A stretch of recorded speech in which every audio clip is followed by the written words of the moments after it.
बहुत बढ़िया माहौल चल रहा है और आप सब लोग पत्रकार भाइयों, फरीदाबाद शहर के वासी पहले हो, तो आप लोगों से देख लो, पूछ लो कैसा माहौल चल रहा है। अच्छा, घोषणा पत्र भारतीय जनता पार्टी ने जारी किया है, उसको लेकर क्या कहेंगे? भारतीय जनता पार्टी ने संकल्प पत्र जारी किया है। घोषणाएं नहीं करती भारतीय जनता पार्टी, संकल्प लेती है और उसे पूरा करने का काम करती है। 2014 के अंदर, 2019 के अंदर जो जो संकल्प लिए थे उन्हें पूरा करने का काम किया। और अब बहनों के लिए एक सौगात 2100 रुपए हर महीने पहली तारीख को उनके अकाउंट में पहुंच जाएंगे, ऐसा संकल्प जो है भारतीय जनता पार्टी ने लिया है। 500 रुपए में गैस सिलेंडर देने का काम हमारी माता बहनों को भारतीय जनता पार्टी ने लिया। युवाओं के लिए 2 लाख सरकारी नौकरी और 5 लाख नए रोजगार सृजन करने का संकल्प भारतीय जनता पार्टी ने लिया। उन गरीब के जो लोग हैं जिनको किडनी फेलियर हो जाता है और डायलिसिस पे घर मकान दुकान बिक जाते हैं, उस डायलिसिस को प्राइवेट हो चाहे सरकारी अस्पताल हो, उसमें फ्री करने का काम भारतीय जनता पार्टी ने किया है। और 5 लाख रुपए से लेकर 10 लाख 5 की जो वो थी आयुष्मान भारत की लिमिट, उसको 10 लाख रुपए करने का काम भारतीय जनता पार्टी ने किया है। और जो दूध दही का खाना देश में देश हरियाणा कहलाता था, जो अब गोल्ड मेडल और ब्रॉन्ज मेडल जीतने का एक हब बन चुका है, वहाँ खिलाड़ियों को प्रोत्साहित करने के लिए हर डिस्ट्रिक्ट के अंदर ओलंपिक और एशियाड खेलों में तैयार करने के लिए बच्चों को खेल नर्सरी बनाने का काम भारतीय जनता पार्टी ने अपने संकल्प पत्र में लिया है। अनेकों ऐसे काम लिए, नई वंदे भारत ट्रेनें चलाने का संकल्प लिया है और समाज के आखिरी छोर पर बैठे हुए व्यक्ति को लाभान्वित करने का काम किया है।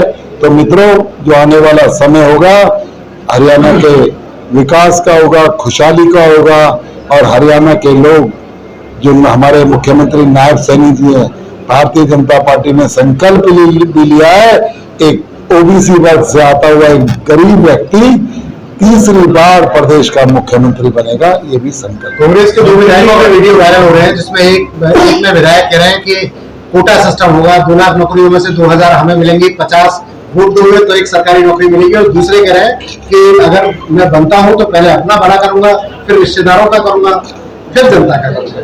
शर्मा जी, मुझे अच्छे तरीके से याद है गौतम जी कि जब जनता पार्टी की सरकार 2014 में आई थी, तो उससे पहले जब किसी गरीब का, किसी व्यक्ति का बच्चा 10वीं क्लास पास कर लेता था तो वो व्यक्ति मंत्री और एमएलए के चक्कर लगाने शुरू कर देता था कि जब बेटा 12वीं कर लेगा, जब तक मेरा आना जाना शक्ल पहचाननी शुरू कर देंगे नेताजी। और उसके बाद 3 साल उनकी खिड़की पर खड़ा होकर दया की भीख मांगता था, मेरे बच्चे को नौकरी लगा दो। उस गलानी से और उस जिल्लत से बचाने का काम किया भारतीय जनता पार्टी ने।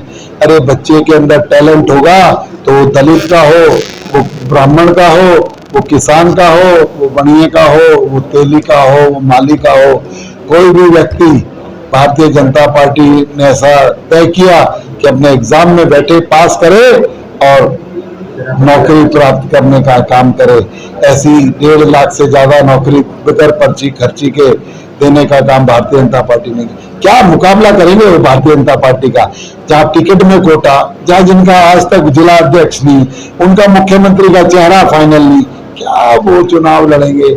अभी तो टिकटों में घमासान हुआ था, अभी तो नेता प्रतिपक्ष बनने में जूते और चप्पल चलेंगे, देख लेना। अच्छा, कांग्रेस का इलेक्शन का ऐलान हो गया, तो एक बहुत बड़ी जो माननीय प्रधानमंत्री नरेंद्र मोदी जी की घोषणा थी, 1 नेशन 1 इलेक्शन, कहते ना भारतीय जनता पार्टी की कथनी और करनी में फर्क नहीं है उनके जी। भारतीय जनता पार्टी ने यह भी संकल्प लिया था कि देश के अंदर 370 हटाएंगे, देश के अंदर हम वन रैंक 1 पेंशन देंगे, 1 नेशन और 1 इलेक्शन का काम भी कहा था, जिसे पूर्ण करने का काम माननीय नरेंद्र मोदी। कांग्रेस के घोषणा पत्र पर क्या कहेंगे? मैंने कहा ना, वो तो झूठ का पुलंदा है। लोकसभा के अंदर भी कहा था 8500 रुपए खटाखट आएंगे। क्या हाल हुआ था मेरी बहनों का? जिन प्रदेशों में सरकार है वहां पर भी मैं नेक्स्ट डे टीवी में देख रहा था, उन्हें धक्के मारकर बाहर निकाला गया और दलितों को झूठ बोलने का काम किया कि तुम्हारा संविधान बदल देंगे, तुम्हारा आरक्षण खत्म कर लेंगे। अरे मोदी जैसे देव पुरुष पर ये आरोप लगाने वालों का हर्ष अब आने वाली 5 तारीख को आप देख लोगे और 8 तारीख को उसका रिजल्ट आ जाएगा। कांग्रेस कह रही कि हम सरकार बनाने जा रहे हैं। अब यहाँ दलितों की बात की, उनके बड़ी नेता हैं दलित नेता कुमारी शैलजा, उनको जाति सूचक शब्द कहे गए, क्या कहेंगे? देखिए, कितना सम्मान? आपस में ही किस तरीके से वो जाति सूचक शब्द, क्योंकि शैलजा जी एक कांग्रेस की बड़ी नेता हैं और महिला होने के नाते सभी के लिए बड़ी सम्मानित हैं। हरियाणा के पार्टी के बाहर कांग्रेस पार्टी में भी एक प्रमुख चेहरा हैं, लेकिन अपनी ही पार्टी के लोग उन्हें जाति सूचक शब्द कहकर और ये कहकर एक दलित महिला जो उनके पास फेस है, उनमें दम है, तो माननीय प्रधानमंत्री नरेंद्र मोदी जी ने तो ओबीसी चेहरा घोषित कर दिया मुख्यमंत्री। अगर कांग्रेस में दम है तो दलित चेहरा घोषित करके दिखाए ना कि किस तरीके का क्या माहौल है।